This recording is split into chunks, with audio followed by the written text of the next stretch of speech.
Allah subhanahu wa ta'ala, He says in the Holy Quran in Surah Baqarah verse number 23, and if you are in any doubt concerning what we have sent down upon our distinguished bondman Prophet Muhammad, peace and blessings be upon him, bring forth a single surah equal to it and call upon all your supporters other than Allah if you are truthful. The Holy Quran is a living miracle and will remain so until the Day of Judgment.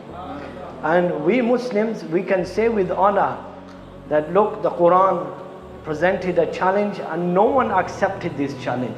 It's been over 1400 years. The ulama, they say that there's one narration, there's one hadith regarding two living miracles.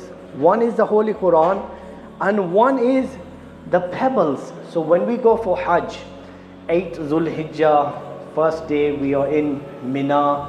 9th Dhul Hijjah, we wake up in Mina, we make our way to Arafat, and then we make our way to Muzdalifah after Maghrib.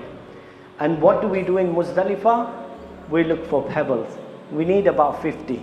We'll probably get a few more just to be on the safe side, because 10th Dhul Hijjah we need 7 for Rami Jamar, and the next 2 days we need 21, because we're gonna do Rami Jamar for both 3. So the ulama, they say that so many people go to do Hajj and each person is throwing 50 pebbles. So there should be like a mountain there of pebbles, but there is no mountain there. The narrations mention that whoever's Hajj is accepted, angels lift their pebbles. And this is why very less are visible. This is sufficient evidence for people to embrace Islam. So the Holy Quran is a living miracle, and even the kuffar in Makkah during the time of the Prophet sallallahu alaihi wasallam, they used to go and they used to listen to the Holy Quran being recited, especially by our beloved Prophet sallallahu alaihi wasallam. Hudan lil muttaqin. This is guidance. Many people embraced Islam through the Quran, and many Muslims they did tawbah, they changed their lives by even one verse from the Holy Quran. I'll give you one example. Once Akhnas bin Shuraik, Abu Jahl, Abu Sufyan, they went to listen to the Quran of the Prophet sallallahu alaihi wasallam, and then when they were on their way out, they met each other. They bumped into each other and they said, "What are you doing here? What are you doing here?" So during the day, during your lives, you are stopping people from going to Prophet Muhammad, peace be upon him. And what will they say when they find out that you come this time at night and you listen to the Holy Quran? So they said, okay, we're not going to come tomorrow.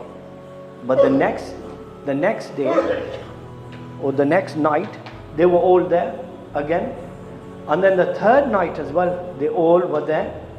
And then this time they made a really like a strong promise that we're not gonna come here again. And Akhnas bin Shuraik, he had listened to the Holy Quran, so he went to Abu Sufyan and he said, "The Quran that you've been listening to, what do you think about it?" So Abu Sufyan gave like a 50-50 answer. He said, "Oh, understood some, did understand some." They said, "Okay, let's go to Abu Jahl." So Abu Jahl said, "It's the truth." And this Akhnas bin Shuraik, he said, "Okay, I'm going and I'm going to read the kalima and embrace Islam." But Abu Jahl, he said, if he embraces Islam, everyone will find out that we've been going at night and been listening to the Quran by Prophet Muhammad, peace be upon him. So he said to him, "Are you going to leave the religion of your forefathers?" And this way Akhnas bin Shuraik, he didn't embrace Islam then.